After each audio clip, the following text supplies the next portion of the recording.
For tape 3, Lillian Steinig.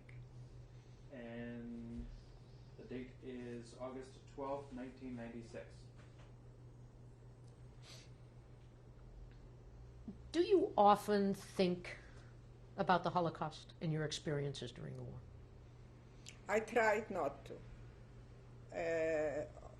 Even my experiences, comparing to the experiences of other people that were in concentration camp, are not as horrible. I try to push everything in the back of my mind because I think you have to go on with your life, and to dwell on things like that, it's not very healthy. When I was in Linz, and the first time I saw documentaries about the concentration camps, and I saw the pictures of the inmates when the camps were liberated, I couldn't believe it. I couldn't believe it, what was done to the people. Because it's not believable, but it's true. Do you feel that the Holocaust has in any way affected your life? How has it affected your life and the decisions that you may have made? The only way it could affect me, or it's my nature, I don't care about things. I don't have to have a beautiful home, a beautiful car, go fancy restaurants and places. That's not important to me. And I try to instill the same thing into my children. You just have to be a good human being and be good to others, good to yourself. That's my priorities. Why did you want to tell your story? Why did I want to tell the stories of people? Get a lesson from it, how to act when somebody else is in need. It's those people that helped us, they put their life in jeopardy. Because if my identity would have been discovered, or if my parents would have been discovered in Mrs. Bilinska's house hiding, the people that took care of them would have been finished. They would have been killed. A lot of times I used to ask myself, how would I have acted if somebody would be in need? Would I help? Because it's a great risk that they took. Did you ever maintain any contact with the people who helped you at all after you came out of Europe? When we went to Krakow, Mrs. Bilinska repatriated with her daughter to one of the towns in Silesia, I remember, and that time we wanted her to come with us to Austria as my mother's sister. She said no because she had a daughter there and she wanted to stay in Poland. But we used to send packages from here as much as we could to help them out. And later I found out my girlfriend's daughter went to First Communion. I made her a white dress for the communion. Later on, I found out that my girlfriend died. And Mrs. Bilinska died. It was an old lady. Is there any message that, besides the ones that you've already given, that you would like to leave particularly for your children and your grandchildren? My children know my story. I want them to know the story of others that have been in concentration camp, and I feel that everybody should know about the Holocaust because it can happen any place. People are followers, and if somebody promised them God knows what, they'll do it. There are people the same here as they are in Europe. We are all the same. It's good and evil all over. So be kind to one to another. What can I say? And the Holocaust has to be taught. And I feel that Steven Spielberg and his foundation is doing a great job preserving the testimony of the survivors, because we are dying like flies now. Thank you. Last of the Mohicans. Thank you so very much for telling us You're quite welcome. your story. Good enough. Lillian, I see that you have some memorabilia of your life in Europe. Can you describe the photo that we're looking at? Yeah, now? in front of me is a book that was written about Stri. It was published in 1954 in memory of people that perished in Stri. And somehow in this book I found a picture of a town square in Stri, and there is a house that belonged to my mother, to my grandmother on my mother's side, and there is name of the store, Gross, was my mother's maiden name. What kind of business was it? It was a fabric store. Okay, now I'm gonna.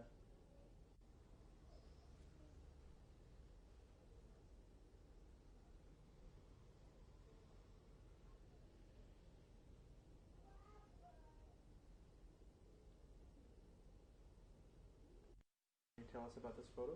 This is a picture of my father before he married my mother. And what is he wearing? He's wearing a uniform. I don't think it's a Polish uniform. It must have been an Austrian, because that part belonged to Austro-Hungary before the end of First World War. Okay. What year would this photo have been taken? When? Yeah, what year? Oh, I don't know. Must have, I don't know. Do you know where it Before. was They were married 1922. I don't know. taken? Do you know where it was taken? In Stri, I presume.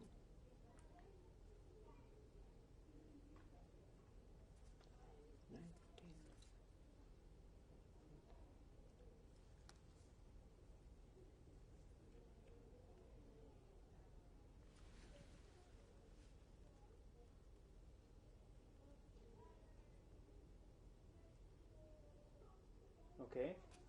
This is a picture of my mother before she got married.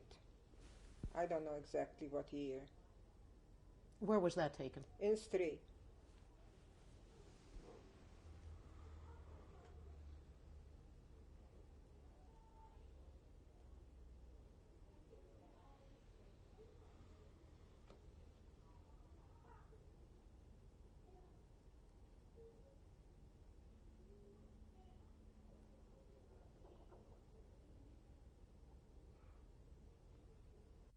Your mother and your father. My mother and my father. Okay, let's go through the audio part again. Wait, don't move it. This is again. Can you just, who are the people in this picture?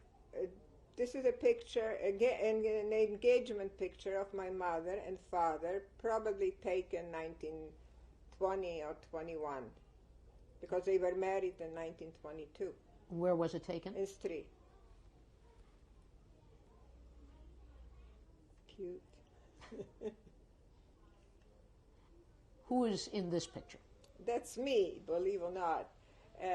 I don't know how old I was there. I think it's a nice picture. Do you remember at all, where was it taken? In Stri.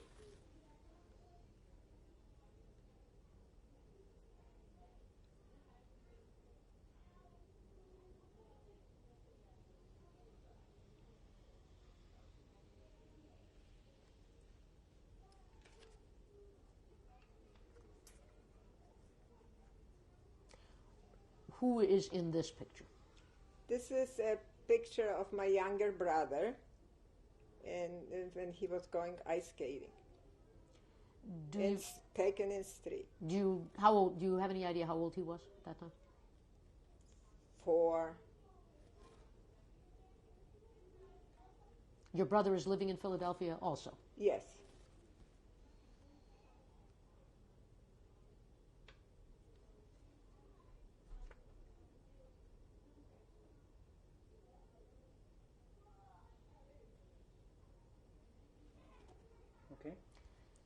Please tell us about this picture.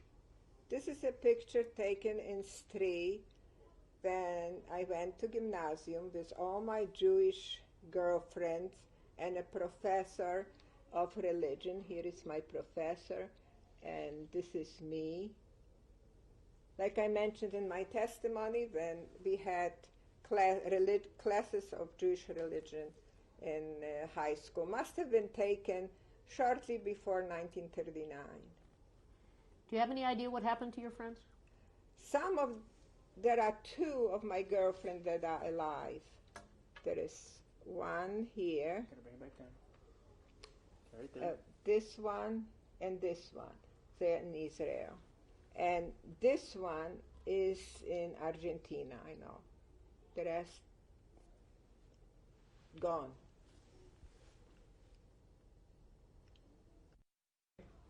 Can you please describe what this is?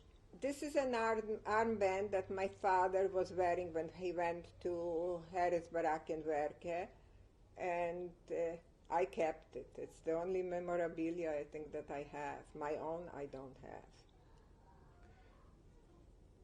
Do you have an idea when he had to wear that? He had to wear it constantly. From the time of the Nazi occupation? Yes.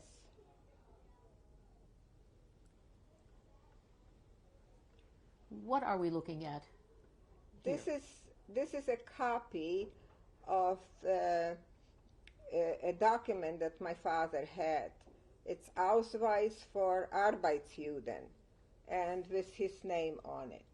Can you translate? It's a document for a working Jew. And all the Jews had to have those documents? I believe so.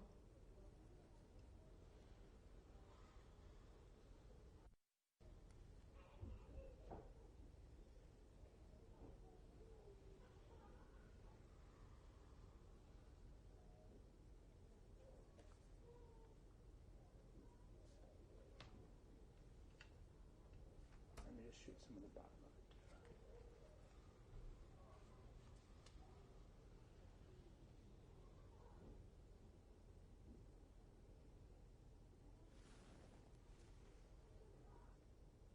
Okay. Please describe this picture. This is a picture of my children, so-called the Jewish interest.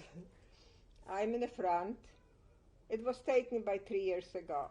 My youngest son, Sammy, his wife, Rodi, my youngest daughter, Sharon, her husband, Michael, my daughter, Elaine, her husband wasn't present, her daughter, Marcy's here, my son, Irv, and his wife, Jill.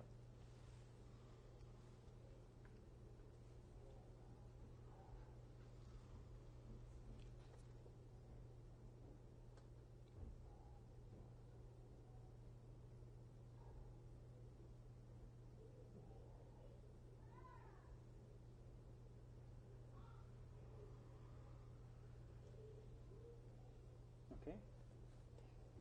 That picture was taken about 2 years ago. I'm surrounded with my grandchildren. This is Benny, Gregory, Ross, Marcy, and Robert.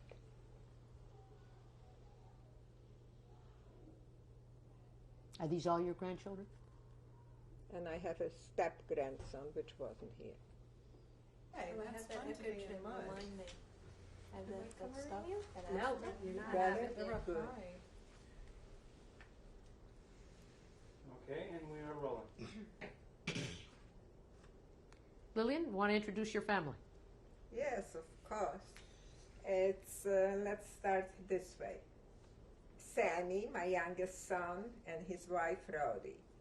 This is my youngest daughter Sharon. I'm sorry her husband couldn't make it.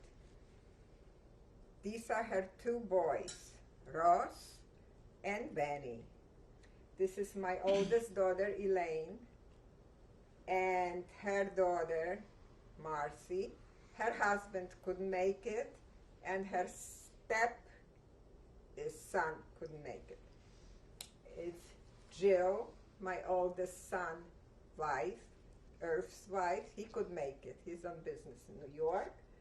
her son Robert, and Gregory. I think I mentioned everybody. Is there anyone who would like to make any comment for this tape? Well, I guess I could. I'm Sam, the youngest son of Lillian. I guess the main thing that I would like to say is just from my personal experience, is that even though I grew up for the most part of my childhood and young adult life without a father, my mother made it so easy for me to be able to adjust to that and to live with that. I'd say, given that she went through so much when she was young and basically was thrust into adulthood when the war started, that pretty much gave her strength to handle just about anything. She went through 2 marriages, went through the death of my father, and was able to raise us, and we wanted for nothing. We weren't spoiled. We were treated wonderfully, and she really prepared us really well to be productive and happy and lead good, fruitful, important lives. And I can't even begin to think how grateful I am and how proud I am of her, of you. And I love you too. And I wouldn't have wanted to have grown up any other way than I did. Were you aware of your mother's experiences during the war while you were growing up? I knew a little bit here and there. I guess it was difficult for me to understand what the Holocaust meant, and I guess I learned it was sort of a simultaneous thing between her giving me little bits and pieces of information. She was probably selective in what she offered based on my age, and I learned a lot when I was in Hebrew school and started learning about the Holocaust and learning more details about what happened. And then I guess I started asking questions after a while, and eventually I knew the whole story. When do you remember first becoming aware of what your mother had gone through during the war? Oh, I guess maybe I was 8 or 9. I think it was, again, when I started going to Hebrew school and started asking questions. Of course, we had history classes, and they would tell us about what happened. I'd come home and wonder. How has your mother's experience influenced your life and the way you may be dealing with your family and the members of your various? I guess the main thing is not to take anything for granted, not to take any part of life for granted, even though, it's kind of a difficult struggle because I was born here, and I wasn't, again, I've never felt neglected or needed anything that she wasn't able to give. And I think that, coupled with living here and being born here and knowing all the fruits of American society, made it kind of difficult for me to not take life for granted. So it's been a little bit of a struggle for me, but every time I think about what she went through, it kind of reminds me about how precious life is, and how very lucky we all are, this whole family is, that we're here. Because we wouldn't be here, if she wasn't as strong as she was. Anyone else have anything? I'd like to say something. My grandmother has been definitely a role model in my life always. I think her strength I've just admired her always, and she's been an idol, I guess, someone that I really look up to. And she makes me proud of my family, of myself even, to know that my grandmother, someone so close to me, had such strength at one time in her life and still does. And her whole experience, I learned about it, I guess, when I was maybe in 6th grade or so, or maybe I knew some things when I was younger, but I started to ask questions, and for, let's say, school assignments, like write about someone that you look up to or a family member. I always picked my grandmother because not only was her story just something incredible, but it also just touched me so much to know that my grandmother did something just so incredible at one time in her life, and she's still an incredible person. And it just made me proud when I was growing up to be able to share things like that with my friends who really didn't understand it at the time and still really don't as much as I would. But it makes me very proud to know that someone so close to me took part in the Holocaust and was so strong. Did it motivate you to study it more and to find out more about it? Yeah, definitely. If I didn't know that my grandmother had any part in the Holocaust, I definitely wouldn't be so interested in it as I am. It definitely means a lot to me. Anyone else have any comments? I would like to make a comment. I'm Elaine, the eldest of Lillian's children, and I would like to say that, as has come from Sammy and Marcy, her strength has really been the catalyst, I think, for her children to be strong and endure many of our experiences in our lifetimes. We've gone through certain things in our lives that have perhaps been a little difficult roads, and I think because of her strength, with maybe she had gotten through her experiences during the Holocaust, I think she has sort of projected on us to help us endure. She's an excellent role model. She would never sit and feel sorry for herself. I even remember as a young child her never really going into detail about anything concerning the Holocaust. She was not overprotective of us. She would let us go. She would let us fly. She would let us experience. And I found that when I one time attended a function with children of Holocaust survivors, I had a difficult time relating to them because they were talking about their feelings of guilt and their parents being very overprotective. And I would say to myself, gee, I never felt that at all. My mother was always there as a rock. She just kept on going. And I thank her very much for giving me that strength and giving all of us that strength. So thank you, Mom. You're She very did welcome. great. She did a great job. How is your mother's experience? Has it influenced the way in which you've raised your own children or dealt with your own children? I would just say I'm not a very religious person. I don't attend synagogue, but there's something internal that I have difficulty even explaining and verbalizing of my own Jewishness, because I remember my mother and her experiences of the Holocaust. When I was younger, she would take us to Center City to the memorial services that would take place. That would be the only time I would have any contact or have any idea as to what was going on. None of this was really ever discussed at home. That was the only time. And as far as raising my daughter, and I would say to her, perhaps we're not very religious as far as going to synagogue and so forth, but we follow tradition at home, and I think there's a strong feeling of Jewishness. Look what our ancestors have gone through, and we should never, ever forget, and we should be strong and carry on and be proud of who we are. And thanks to her, and I think her strength, and speaking to us in a matter-of-fact way, not holding us back from anything and saying, you shouldn't this, you shouldn't that, being a little bit overprotective, really never took place. Lillian? I used to tell them always it was hard to live my own life and I don't want to live yours. But she did great, and she gave us the strength that we need. And she carried on just as we do today. And we will all never forget. I want to thank you all very, very much for participating with us. Lillian, I want to thank you again You're for very giving your welcome. testimony. Fini. Guys, before you leave, I do need you. Yeah. All the time. I have to go to the bathroom. I have two. Can I go to the bathroom? Guys, I need you to sign the stories for me. So if all of you, and those of you that have minor children, you'll sign on their behalf. Where did you scratch yourself like that? Yeah, what did you do? Did you fall? Today? No.